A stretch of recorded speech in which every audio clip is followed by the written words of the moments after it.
La Ahnenerbe fue sin duda una de las organizaciones más misteriosas de la Alemania nazi. Su actividad estuvo profundamente ligada al misticismo, la pseudociencia y la obsesión ideológica del Tercer Reich. Pero, ¿qué era realmente esta institución casi legendaria? ¿Y por qué el nazismo decidió crear algo así?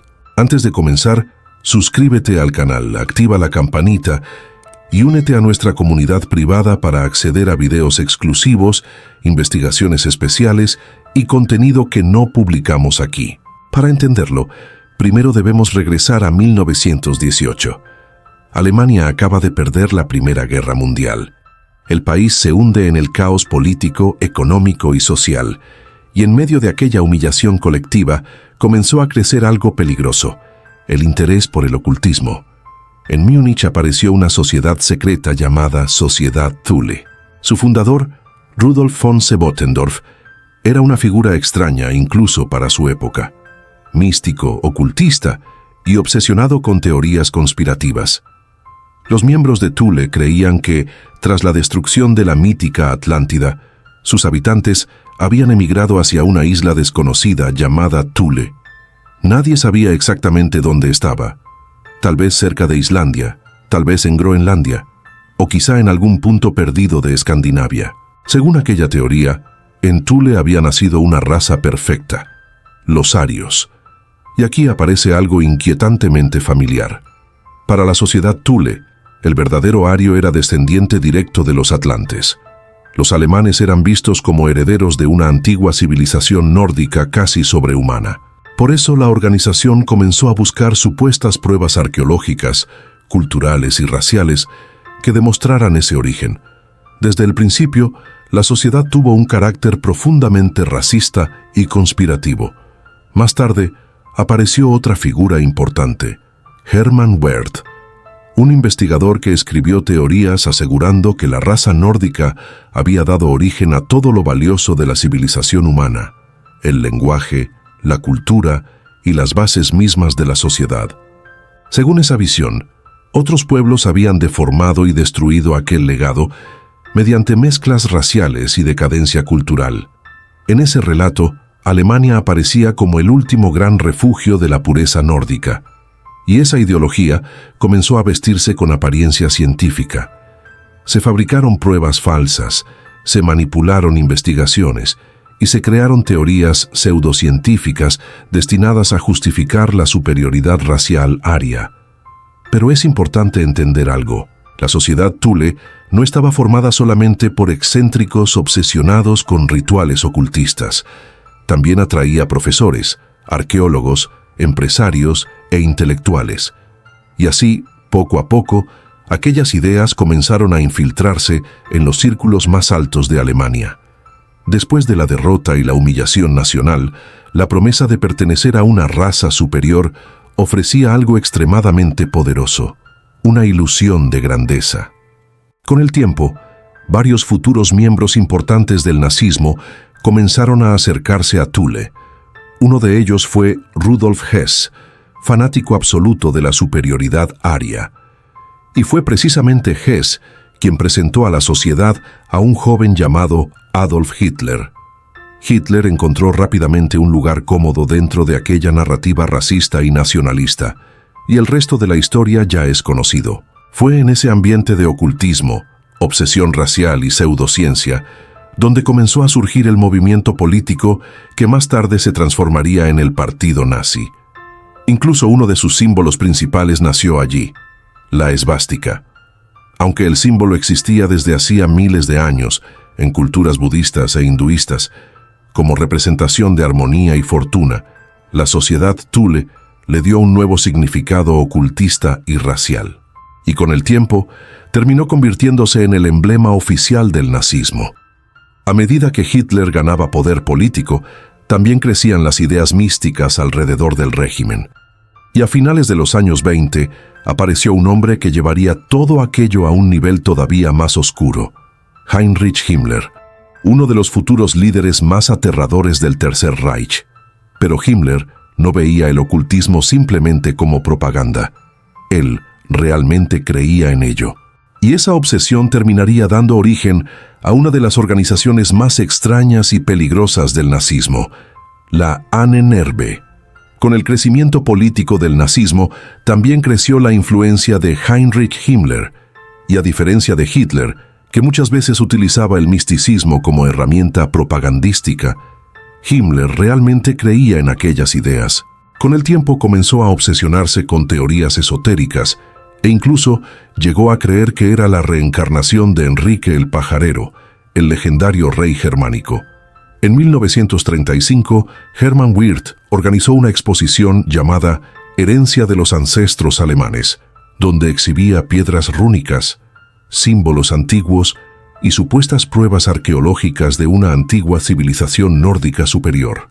Entre los visitantes apareció Himmler, ya convertido en jefe de las SS, y quedó completamente fascinado.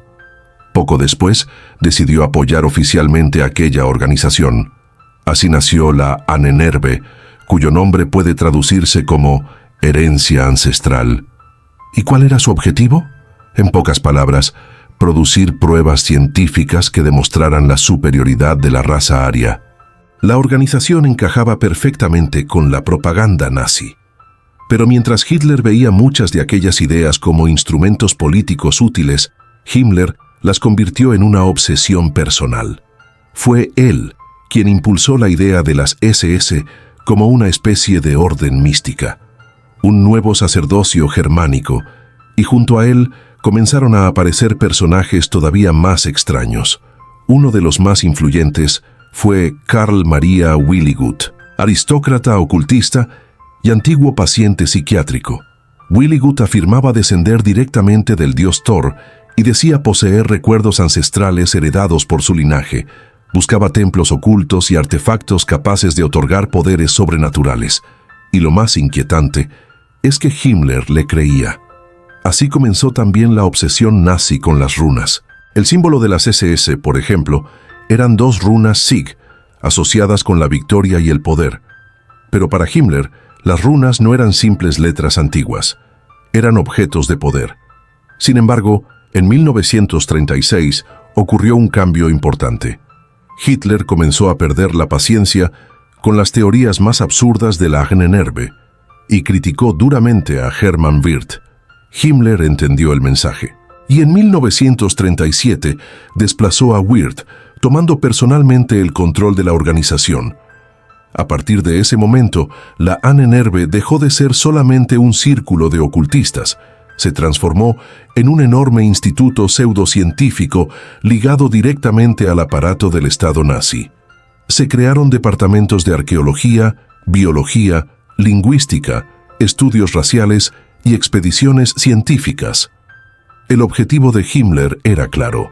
Quería convertir a la Ahnenerbe en el gran pilar ideológico y espiritual del Tercer Reich, pero en realidad estaba construyendo algo todavía más ambicioso, una estructura de poder propia dentro del nazismo, y el centro de todo aquello sería un lugar cargado de simbolismo: el castillo de Wewelsburg.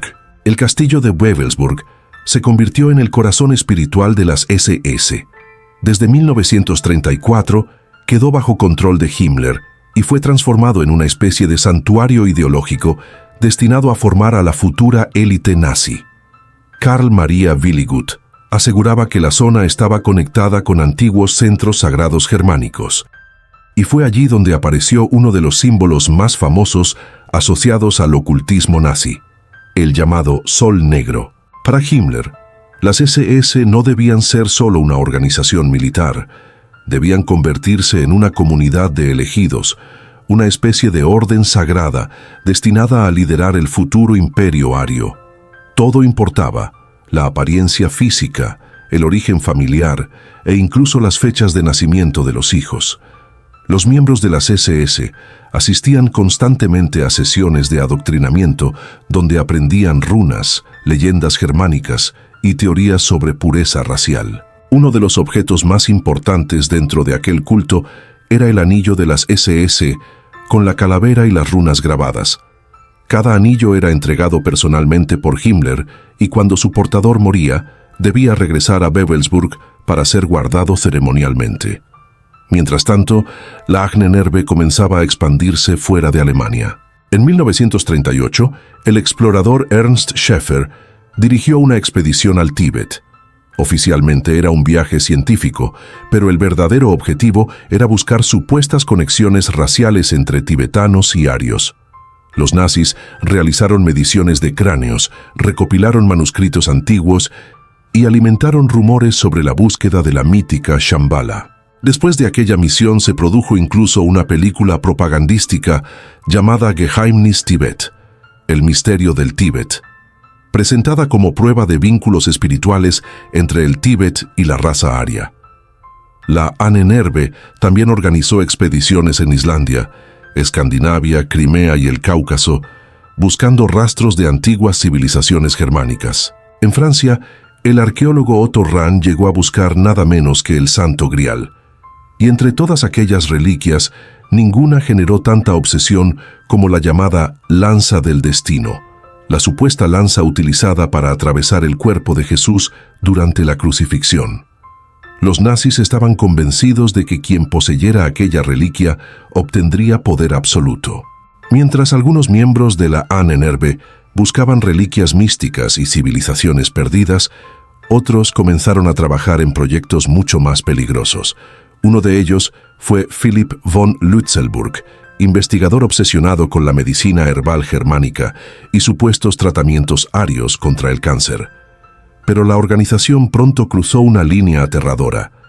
La pseudociencia comenzó a mezclarse con experimentos criminales realizados sobre seres humanos. Uno de los nombres más siniestros fue August Herth, médico vinculado a la Ahnenerbe, que realizó experimentos con gases tóxicos utilizando prisioneros de campos de concentración. Todavía más brutal fue Sigmund Rascher, médico personal de Himmler. En el campo de Dachau sumergía prisioneros en agua helada o los dejaba desnudos bajo temperaturas extremas mientras medía cuánto tardaban en morir. Luego probaba métodos de reanimación usando mantas calientes, agua hirviendo o contacto corporal forzado. También realizaba pruebas de baja presión para simular grandes altitudes y estudiar cómo reaccionaban los pilotos alemanes al perder oxígeno. Muchos morían durante los experimentos, y todo aquello era presentado como investigación científica legítima. La historia de Rascher terminó igual de perturbadora. Más adelante, afirmó haber desarrollado tratamientos milagrosos de fertilidad. Himmler le creyó, hasta que en 1944, la esposa de Rascher fue descubierta intentando secuestrar un bebé en una estación de tren. La investigación reveló que los supuestos hijos milagrosos de la pareja eran niños robados. Mientras tanto, dentro de la Ahnenerbe seguían apareciendo proyectos absurdos. Uno de ellos fue el llamado martillo de Thor, una supuesta superarma eléctrica capaz de utilizar la energía de las tormentas. Otro proyecto, el oro del Rin, buscaba extraer oro químicamente del río Rin basándose en antiguas leyendas germánicas. Sin embargo, entre todas aquellas ideas delirantes, también existían investigaciones militares reales.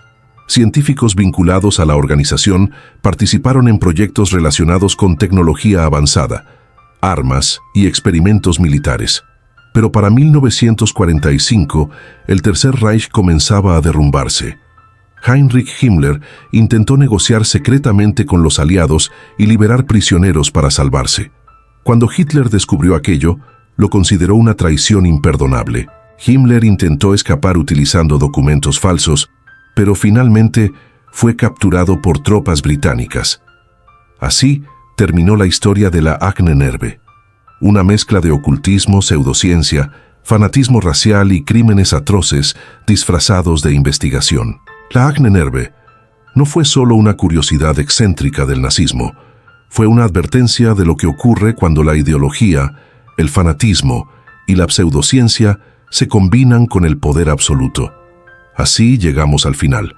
Si esta historia te impactó, suscríbete ahora a Crimen Oculto y activa la campanita para no perderte nuestras próximas investigaciones. Y si quieres acceder a videos exclusivos, relatos especiales y contenido reservado para verdaderos seguidores del canal, únete a nuestra comunidad privada. Nos vemos en el próximo episodio de Crimen Oculto.